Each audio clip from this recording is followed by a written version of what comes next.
जय हिंद। तो ये है खान सर का पॉकेट जीके बुक और हम अभी इसी बुक को कंप्लीट कराने में लगे हुए हैं। तो अभी आपको डेली टॉपिक वाइज इसी बुक से प्रश्न मिलता रहेगा जब तक कि बुक कंप्लीट ना हो जाए। और आज इस वीडियो में हम लोग करेंगे मध्यकालीन भारत से मॉक टेस्ट 3 लगाएंगे और टॉपिक है हमारा गुलाम वंश। तो आप लोग तैयार हो जाइए मॉक टेस्ट लगाने के लिए। तो चलिए चलते हैं बिना टाइम वेस्ट किए। आज का सबसे पहला प्रश्न है, कुतुबुद्दीन ऐबक को सर्वप्रथम किसने खरीदा था? ऑप्शन है ए मोहम्मद गौरी, बी काजी फखरुद्दीन अब्दुल अजीज कूफी, सी है इल्तुतमिश और डी है मोहम्मद गजनवी। तो सही आंसर हो जाएगा ऑप्शन बी, काजी फखरुद्दीन अब्दुल अजीज कूफी। देखिए, कुतुबुद्दीन ऐबक को सबसे पहले निसापुर के काजी फखरुद्दीन अब्दुल अजीज कूफी ने खरीदा था। बाद में काजी के पुत्रों से मोहम्मद गौरी ने ऐबक को खरीदा। यही ऐबक के राजनीतिक जीवन की शुरुआत थी। तो हम लोग इसी तरह से एक एक क्वेश्चंस को बारीकी से कर लेंगे। तो बस आप लोग वीडियो को लाइक कर दीजिए और चैनल को सब्सक्राइब कर लीजिए और वीडियो को अंत तक देखिए। प्रश्न 2 है, कुतुबुद्दीन ऐबक का कौन सा उपनाम सही है? Option A Lakh Bakhsh, B Pilbakhsh, C Hatim द्वितीय और डी है उपरोक्त सभी। तो सही आंसर हो जाएगा 2 का ऑप्शन डी, उपरोक्त सभी। चलिए देख लेते हैं। कुतुबुद्दीन ऐबक दानशील था, इसलिए उसे लाख बख्श, पील बख्श, हातिम द्वितीय, कुरान खां जैसे उपनामों से जाना गया है। प्रश्न 3 है, प्रो हबीबुल्लाह खान ने गुलाम वंश को क्या कहा? ऑप्शन ए इलबारी वंश, बी तुर्की वंश, सी ममलूक वंश और डी है खिलजी वंश। तो सही आंसर ऑप्शन सी, ममलूक वंश। क्योंकि इस वंश के शासक दास थे, इसलिए प्रो हबीबुल्लाह खान ने गुलाम वंश को ममलूक वंश की संज्ञा दी। दोस्तों, ये आपको वीडियो डेली मॉर्निंग में 5 से 6 के बीच में मिल जाएगा। तो आप बिस्तर छोड़ने से पहले एक वीडियो देखने का हैबिट बना लीजिए। अब बहुत कुछ सीख जाइएगा। प्रश्न 4 है, कुतुब मीनार का निर्माण कार्य किसने प्रारंभ कराया? ऑप्शन है इल्तुतमिश, बी बलबन, सी कुतुबुद्दीन ऐबक और डी है फिरोज शाह तुगलक। तो सही आंसर इसका हो जाएगा ऑप्शन सी, कुतुबुद्दीन ऐबक। कुतुब मीनार का निर्माण कार्य कुतुबुद्दीन ऐबक ने प्रारंभ कराया था, जबकि इसे इल्तुतमिश ने पूरा कराया। इसकी ऊंचाई लगभग 240 फीट 73 मीटर है। प्रश्न 5 है, कुतुब मीनार का नाम किस सूफी संत के नाम पर रखा गया? Option A Khwaja Moinuddin Chishti, B Nizamuddin Auliya और ऑप्शन सी कुतुबुद्दीन बख्तियार काकी और डी है शेख सलीम चिश्ती। तो सही आंसर हो जाएगा ऑप्शन सी, कुतुबुद्दीन बख्तियार काकी। कुतुबुद्दीन ऐबक और इल्तुतमिश दोनों कुतुबुद्दीन बख्तियार काकी के शिष्य थे। उन्हीं के नाम पर कुतुब मीनार का नाम रखा गया। प्रश्न 6 है, 2.5 दिन का झोपड़ा कहाँ स्थित है? Option A Delhi, B Agra, C Ajmer और डी है लाहौर। तो सही आंसर ऑप्शन सी, अजमेर।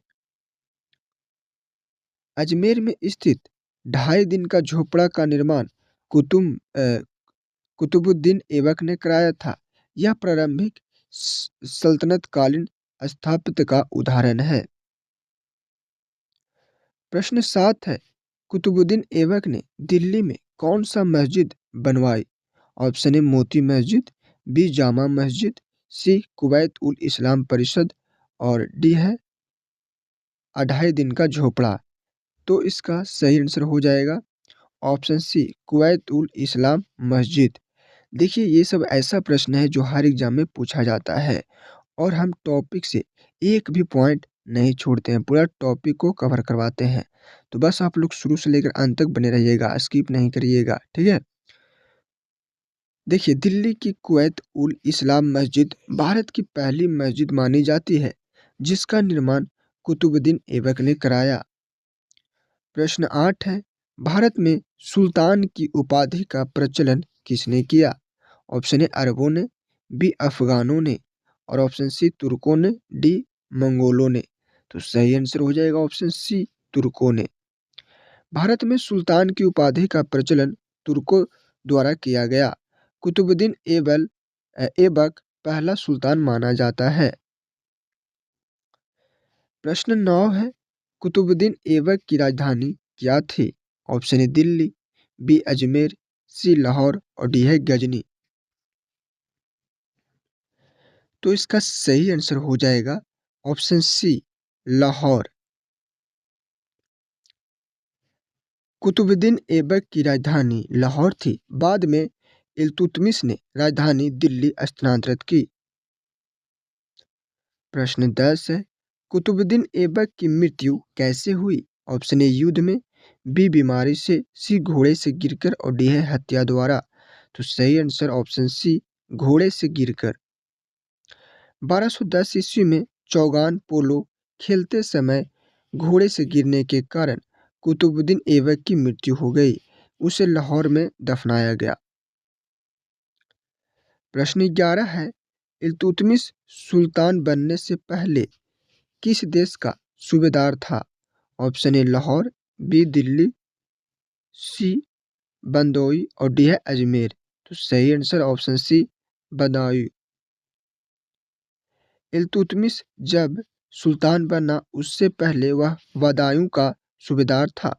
यहीं से उसकी प्रशासनिक क्षमता उभर कर सामने आई। प्रश्न 12 है, इल्तुतमिश को दास्ता से मुक्त कराने का आदेश किसने दिया था? Option A Qutbuddin Aibak, B Mohammad Ghori, C Ghiyasuddin और डी है यालौदज। तो सही आंसर हो जाएगा ऑप्शन बी मोहम्मद गौरी। 1205 ईस्वी में खोखरों से युद्ध के दौरान इल्तुतमिश की योग्यता से प्रसन्न होकर मोहम्मद गौरी ने ऐबक को उसे मुक्त करने का आदेश दिया। प्रश्न 13 है, इल्तुतमिश को सुल्तान पद की वैधानिक मान्यता किससे मिली? ऑप्शन ए गजनी के सुल्तान से, बी ख्वारिज़्म शाह से, सी है बगदाद के खलीफा से और डी है तुर्क अमीरों से। तो इसका सही आंसर हो जाएगा ऑप्शन सी बगदाद के खलीफा से। इल्तुतमिश को 1229 ईस्वी में बगदाद के खलीफा अल मुंतसिर बिल्लाह से मुल्तान पद की वैधानिक मान्यता मिली, जिसे खिलत कहा जाता है। प्रश्न 14 है, दिल्ली सल्तनत का वास्तविक संस्थापक किसे माना जाता है? इसका ऑप्शन है A Qutbuddin Aibak, B Razia Sultan, C Iltutmish और डी है बलबन। तो सही answer option C Iltutmish. Iltutmish ने सल्तनत को स्थायित्व प्रदान किया, विद्रोहों का दमन किया और प्रशासन को मजबूत किया। इसलिए उसे दिल्ली सल्तनत का वास्तविक संस्थापक माना जाता है। प्रश्न 15 है, दिल्ली सल्तनत में अस्थायी सेना का गठन सर्वप्रथम किसने किया? Option A Aibak, B Iltutmish, C Balban और डी अलाउद्दीन खिलजी। तो सही आंसर क्या हो जाएगा? Option B Iltutmish. इल्तुतमिश पहला सुल्तान था जिसने अस्थायी सेना का गठन किया, जिससे सल्तनत की सैन्य शक्ति मजबूत हुई। प्रश्न 16 है, शुद्ध अरबी भाषा में सिक्के जारी करने वाला प्रथम सुल्तान कौन था? Option A Aibak, B Razia, C Iltutmish और डी है बलबन। तो सही answer option C Iltutmish. Iltutmish ने शुद्ध अरबी भाषा में सिक्के जारी किए। उसने चांदी का टक्का और तांबे का जित्तल चलाया। प्रश्न 17 है, एकता प्रथा की शुरुआत किस सुल्तान ने की? Option A Aibak, B Iltutmish, C Balban और डी है फिरोज शाह तुगलक। तो सही आंसर ऑप्शन बी इल्तुतमिश। प्रशासनिक सुविधा और सैनिकों को वेतन के लिए एकता प्रथा की शुरुआत इल्तुतमिश ने की। क्वेश्चन 18 है, तुर्कान ए चहलगानी यानी कि चालीसा का गठन किसके द्वारा किया गया? Option A Aibak, B Iltutmish, C Razia और डी है बलबन। तो सही आंसर हो जाएगा ऑप्शन बी इल्तुतमिश। इल्तुतमिश ने 40 शक्तिशाली तुर्क अमीरों का गठन बनाया जिसे तुर्कान ए चहलगानी कहा गया। प्रश्न 19 है, इल्तुतमिश ने सल्तनत की राजधानी लाहौर से कहाँ स्थानांतरित की? Option A Ajmer, B Agra, C Badaun और डी है दिल्ली। तो सही answer option D Delhi. Iltutmish ने सल्तनत की राजधानी लाहौर से दिल्ली स्थानांतरित की जिससे दिल्ली अस्थायी राजधानी बनी। प्रश्न 20 है, तबकात ए नासरी के लेखक कौन थे? ऑप्शन ए जियाउद्दीन बरनी, बी है अमीर खुसरो, सी मिनहाज उस सिराज, डी है हसन निजामी। तो सही आंसर ऑप्शन सी मिनहाज उस सिराज। मिनहाज उस सिराज ने तबकात ए नासरी में इल्तुतमिश को खलीफा से प्राप्त मान्यता का विस्तृत वर्णन किया है। प्रश्न 21 है, रजिया सुल्तान दिल्ली की गद्दी पर कैसे बैठी थी? ऑप्शन ए तुर्क अमीरों के समर्थन से, बी है खलीफा की अनुमति से, सी जनता के सहयोग से और डी है बलपूर्वक। तो सही आंसर हो जाएगा इसका ऑप्शन सी जनता के सहयोग से। रजिया को तुर्क अमीरों का समर्थन नहीं मिला लेकिन दिल्ली की जनता के सहयोग से वह सिंहासन पर बैठी।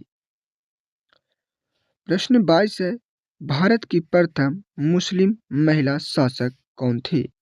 Option A Noorjahan, B Razia Sultan, C Chand Bibi और डी है गुलबदन बेगम। तो सही answer option B Razia Sultan. Razia Sultan 1236 से 1240 ईस्वी भारत की पहली मुस्लिम महिला शासक बनी थी। यानी कि रजिया सुल्तान का समय काल जो था वो 1236 से 1240 ईस्वी यानी कि 4 साल। प्रश्न 23 है, जमालुद्दीन याकुत किस जाति से संबंधित था? ऑप्शन ए तुर्क, बी मंगोल, सी अबिसिनियन और डी है अफगान। तो सही आंसर ऑप्शन सी अबिसिनियन। जमालुद्दीन याकूत एक अबिसिनियन यानी हबशी था जिसे रजिया ने उच्च पद दिया। प्रश्न 24 है, रजिया सुल्तान ने जमालुद्दीन याकूत को कौन सा पद दिया था? ऑप्शन ए वजीर, बी अमीर ए आखुर, सी दीवान ए अर्ज और डी है अमीर ए हाजिब। सही आंसर ऑप्शन बी अमीर ए हाकुर आखुर। ठीक है, देखिए अमीर ए आखुर घुड़सालों का प्रमुख होता था। याकूत को यह पद देना तुर्क अमीरों को खटक गया। प्रश्न 25 है, रजिया और याकूत के संबंधों को लेकर किस प्रकार के आरोप लगाए गए? ऑप्शन ए राजनीतिक संयंत्र, बी धार्मिक मतभेद, सी प्रेम संबंध और डी है आर्थिक भ्रष्टाचार। तो सही आंसर ऑप्शन सी प्रेम संबंध। तुर्क अमीरों ने रजिया के विरुद्ध माहौल बनाने के लिए याकूत के साथ प्रेम संबंधों का आरोप लगाया। प्रश्न 26 है, रजिया सुल्तान के पतन का प्रमुख कारण क्या माना जाता है? ऑप्शन ए कमजोर प्रशासन, बी विदेशी आक्रमण, सी है उसका महिला होना और डी है आर्थिक संकट। तो सही आंसर ऑप्शन सी उसका महिला होना। रूढ़िवादी तुर्क अमीर किसी महिला को शासक स्वीकार नहीं कर पा रहे थे, यही उसके पतन का मुख्य कारण बना। क्वेश्चन 27 है, रजिया सुल्तान को किसने कैद किया था? Option A Balban, B Qubacha, C Malik Ikhtiyar ud दीन आतुनिया और डी है याल्दोज। तो सही आंसर ऑप्शन सी मलिक इख्तियार उद दीन आतुनिया। मलिक इख्तियार उद दीन आतुनिया ने रजिया को बंडिंडा के किला मुबारक में कैद किया था। क्वेश्चन 28 है, रजिया सुल्तान को कहाँ कैद किया गया था? Option A Delhi, B Lahore, C Bathinda और डी है अजमेर। तो सही आंसर ऑप्शन सी बठिंडा। देखो, रजिया को बठिंडा के किला मुबारक में कैद किया गया था। प्रश्न 29 है, रजिया सुल्तान का शासनकाल कितने वर्षों का था? ऑप्शन ए 2 वर्ष, बी 3 वर्ष, 4 वर्ष और डी है 6 वर्ष। तो सही आंसर ऑप्शन सी 4 वर्ष। रजिया सुल्तान ने 1236 से 1240 ईस्वी तक लगभग 4 वर्षों तक शासन किया। प्रश्न 30 है, रजिया सुल्तान किस वंश से संबंधित थी? ऑप्शन ए खिलजी वंश, बी तुगलक वंश, सी गुलाम यानी ममलूक वंश और डी है सैयद वंश। तो सही आंसर ऑप्शन सी गुलाम यानी कि ममलूक वंश। रजिया सुल्तान इल्तुतमिश की पुत्री थी और गुलाम यानी ममलूक वंश की शासक थी। प्रश्न 31 है, नासिरुद्दीन मोहम्मद का इल्तुतमिश से क्या संबंध था? ऑप्शन ए पुत्र, बी दामाद, सी पौत्र और डी है भतीजा। तो सही आंसर ऑप्शन सी पौत्र। नासिरुद्दीन मोहम्मद इल्तुतमिश का पौत्र था और गुलाम वंश का शासक बना। प्रश्न 32 है, नासिरुद्दीन मोहम्मद किस तिथि को दिल्ली का सुल्तान बना? ऑप्शन ए 10 जून 1246 ईस्वी, बी 20 जुलाई 1248 ईस्वी और ऑप्शन सी 15 अगस्त 1245 ईस्वी, डी है 5 मई 1250 ईस्वी।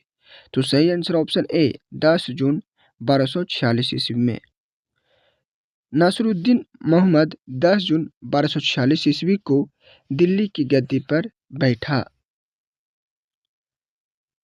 प्रश्न 33 है, नासिरुद्दीन मोहम्मद ने बलबन को कौन सी उपाधि दी? ऑप्शन ए खां ए खाना, बी उलुग खां, सी तुगलक खां और डी है सिकंदर ए सानी। तो 33 का सही आंसर ऑप्शन बी उलुग खां। नासिरुद्दीन महमूद ने बलबन को उल्लू खां की उपाधि दी, जिससे उसकी शक्ति और प्रभाव बढ़ा। प्रश्न 34 है, बलबन को अमीर ए हाजिब का पद किस सुल्तान ने दिया? Option A Iltutmish, B Razia Sultan, C Nasiruddin Mohammad और डी है बहराम शाह। सही answer option C Nasiruddin Mahmud. Nasiruddin Mahmud के शासनकाल में बलबन को अमीर ए हाजिब दरबारी प्रमुख का पद दिया गया। प्रश्न 35 है, नासिरुद्दीन मोहम्मद के समय बलबन किस पद पर प्रधानमंत्री रहा? ऑप्शन ए वजीर, बी नायब यानी नायब ए ममलिकात और ऑप्शन सी दीवान ए अर्ज, डी है सिप हसलार। तो सही आंसर ऑप्शन बी नायब। नासिरुद्दीन मोहम्मद के समय बलबन नायब के रूप में वास्तविक सत्ता का संचालन करता था। प्रश्न 36 है, नासिरुद्दीन मोहम्मद के शासनकाल में वास्तविक शक्ति किसके हाथों में थी? ऑप्शन ए स्वयं सुल्तान, बी तुर्क अमीर, सी बलबन और डी है खलीफा। तो सही answer option C Balban. Nasiruddin Mahmud धार्मिक प्रवृत्ति का था और शासन का अधिकांश कार्य बलबन करता था। प्रश्न 37 है, नासिरुद्दीन महमूद किस कार्य के लिए प्रसिद्ध था? ऑप्शन ए सैन्य अभियानों के लिए, बी विलासिता के लिए, सी धर्म प्रयाणता और हस्तलिखित कुरान बनाने के लिए, डी है भवन निर्माण के लिए। तो सही आंसर ऑप्शन सी धर्म प्रयानता और हस्तलिखित कुरान बनाने के लिए। नासिरुद्दीन महमूद अत्यंत धर्मपरायण था और अपने हाथ से कुरान की प्रतियां लिखता था। प्रश्न 38 है, नासिरुद्दीन महमूद के शासनकाल में किसने प्रशासनिक सुधार किए? Option A Iltutmish, B Balban और option C Bahram Shah, D Razia Sultan. तो सही आंसर ऑप्शन बी बलबन। सुल्तान कमजोर होने के कारण बलबन ने प्रशासन, सेना और कानून व्यवस्था को सुदृढ़ किया। प्रश्न 39 है, नासिरुद्दीन मुहम्मद का शासनकाल कितने वर्षों का था? ऑप्शन ए 10 वर्ष, बी 15 वर्ष, सी 20 वर्ष और डी है 25 वर्ष। तो सही आंसर ऑप्शन सी 20 वर्ष। नासिरुद्दीन महमूद ने 1246 से 1266 ईस्वी तक लगभग 20 वर्षों तक शासन किया। प्रश्न 40 है, नासिरुद्दीन महमूद के बाद दिल्ली का सुल्तान कौन बना? Option A Kaiqubad, B Balban, C Bahram Shah और डी है क्यूमर्स। तो सही आंसर हो जाएगा ऑप्शन बी बलबन। देखिए, नासिरुद्दीन महमूद की मृत्यु के बाद उसका शक्तिशाली नायब गयासुद्दीन बलबन दिल्ली का सुल्तान बना। प्रश्न 41 है, गयासुद्दीन बलबन का वास्तविक मूल नाम क्या था? Option A Bahauddin, B Nasiruddin, C Muhammad और ऑप्शन डी यूसुफ। तो सही answer option A Bahauddin. Ghiyasuddin Balban का वास्तविक नाम बहाउद्दीन था। बाद में वह बलबन के नाम से प्रसिद्ध हुआ। प्रश्न 42 है, बलबन किस तुर्क जनजाति से संबंधित था? Option A Khalji, B Ilbari, C Uzbek और डी है अफगान। तो सही answer option B Ilbari. Balban Ilbari तुर्क था और इल्तुतमिश का दास रह चुका था। प्रश्न 43 है, दिल्ली सल्तनत का सबसे निरंकुश शासक किसे माना जाता है? Option A Iltutmish, B Alauddin Khilji, C Balban और डी है फिरोज शाह तुगलक। तो सही answer option C Balban. Balban ने सत्ता को पुनः केंद्रीकृत किया और अमीरों का दमन किया, इसलिए उसे सबसे निरंकुश शासक माना जाता है। प्रश्न 44 है, बलबन द्वारा अपनाई गई लौह एवं रक्त नीति को किस नाम से जाना जाता है? Option A bloody law, B iron of blood, C रक्त संहिता और डी है कठोर नीति। तो सही आंसर हो जाएगा option B iron of blood. विद्रोहियों और असंतुष्ट अमीरों को कुचलने के लिए बलबन ने आयरन ऑफ ब्लड यानी लौह एवं रक्त की नीति अपनाई। प्रश्न 45 है, तुर्कान ए चहलगानी चालीसा का दमन किस सुल्तान ने किया? Option A Iltutmish, B Razia Sultan, C Nasiruddin Mahmud और डी है बलबन। तो सही आंसर ऑप्शन डी बलबन। चालीसा तुर्क अमीरों का शक्तिशाली समूह था। बलबन ने इसे समाप्त कर सुल्तान की सर्वोच्चता स्थापित की। प्रश्न 46 है, बलबन के दरबारी कवि कौन थे? ऑप्शन ए हसन, निजामी और मिनहाज, बी अमीर खुसरो और अमीर हसन, सी है जियाउद्दीन बरनी और अमीर खुसरो, डी है बदाऊनी और फरिश्ता। सही आंसर ऑप्शन बी अमीर खुसरो और अमीर हसन। अमीर खुसरो और अमीर हसन बलबन के दरबारी कवि थे। अमीर खुसरो को तूती ए हिंद कहा जाता है। प्रश्न 47 है, भारत में सिजदा और पैबोस प्रथा की शुरुआत किसने की? Option A Iltutmish, B Razia Sultan, C Balban और डी है अलाउद्दीन खिलजी। सही आंसर हो जाएगा इसका ऑप्शन सी बलबन। राजा की गरिमा बढ़ाने के लिए बलबन ने दरबार में सिजदा यानी कि साष्टांग प्रणाम और पैबोस यानी पैर चूमना प्रथा शुरू की। प्रश्न 48 है, राजा पृथ्वी पर ईश्वर का प्रतिनिधि है, इस सिद्धांत का प्रतिपादन किसने किया? Option A Iltutmish, B Balban, C Alauddin Khilji और डी है फिरोज शाह तुगलक। तो सही answer option B Balban. Balban ने दैवी राजसत्ता के सिद्धांत को बढ़ावा दिया, राजा को ईश्वर का प्रतिनिधि बताया।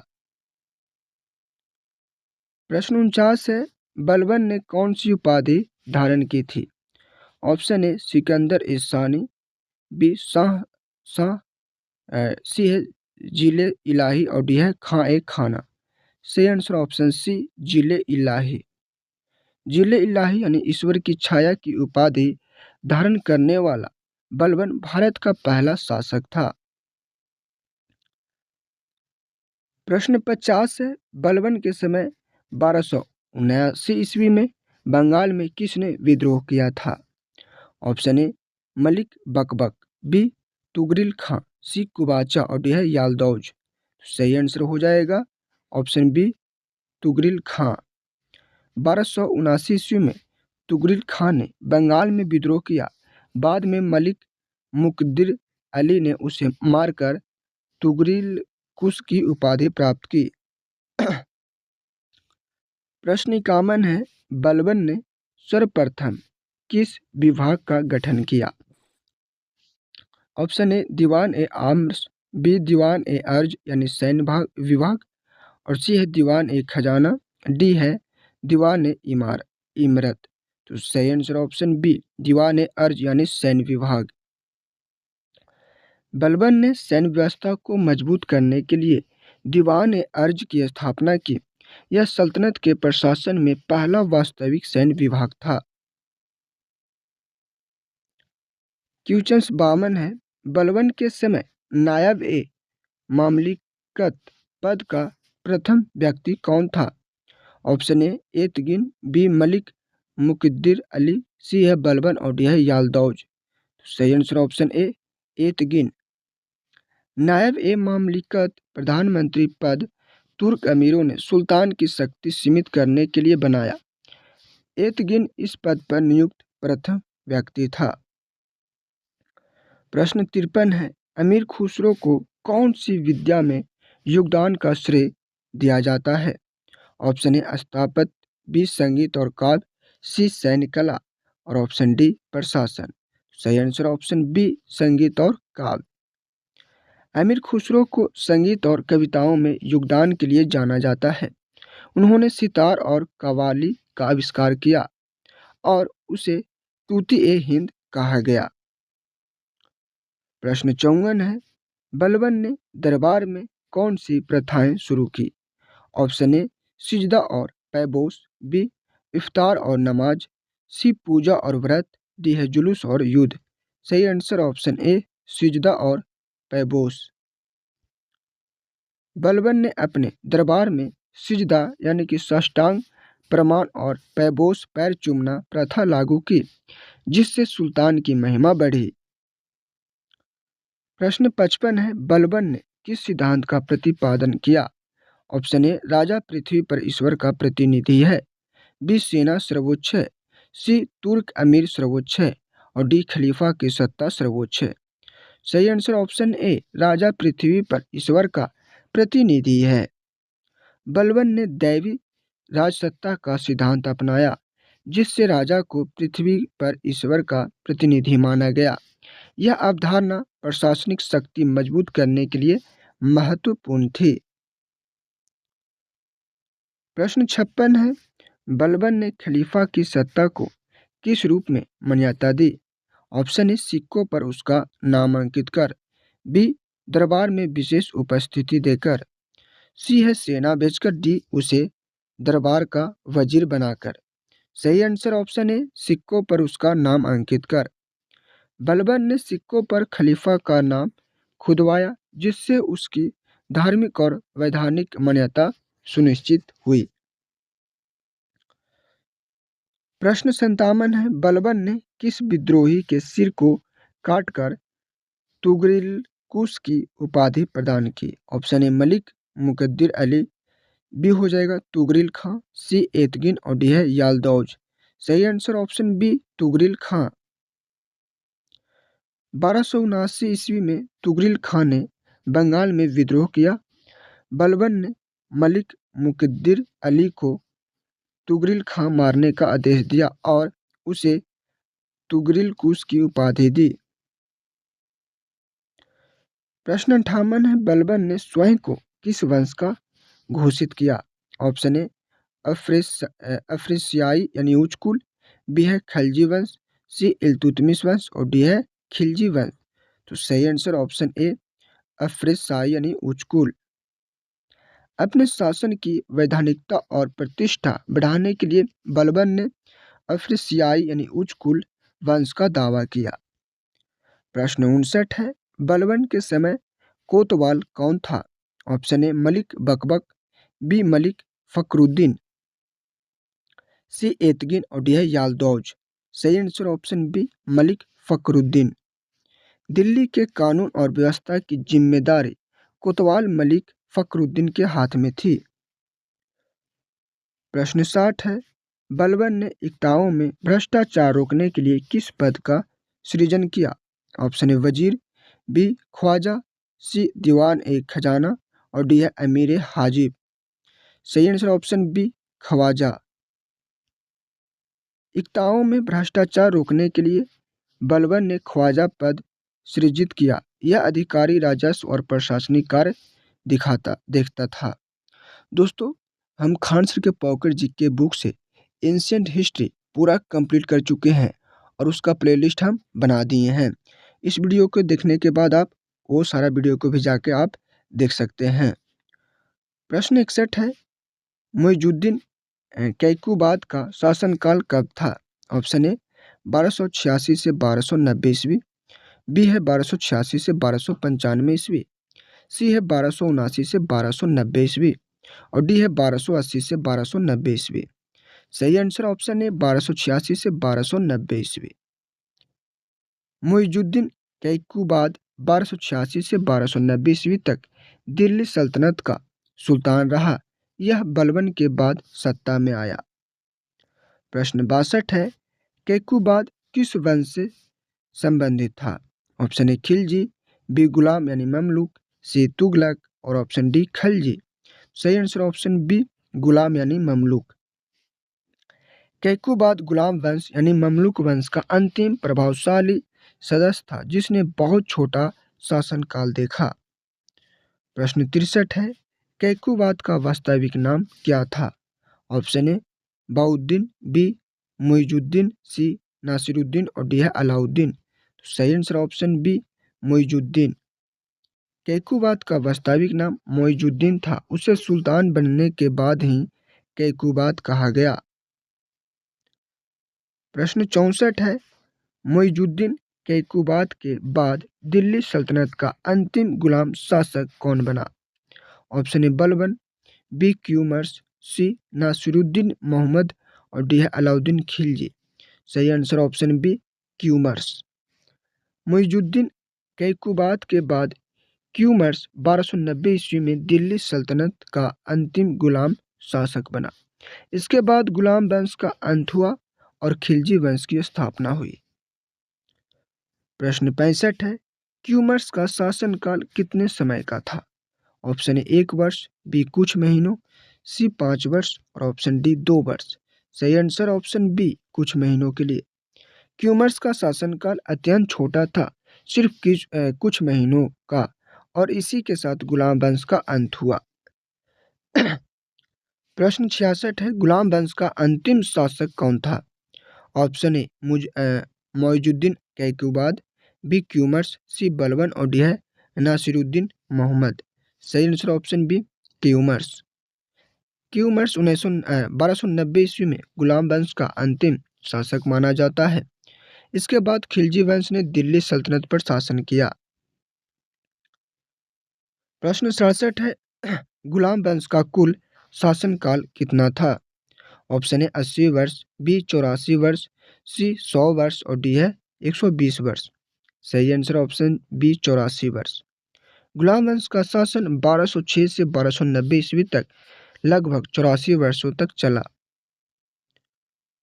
प्रश्न 68 है, गुलाम वंश के संस्थापक कौन थे?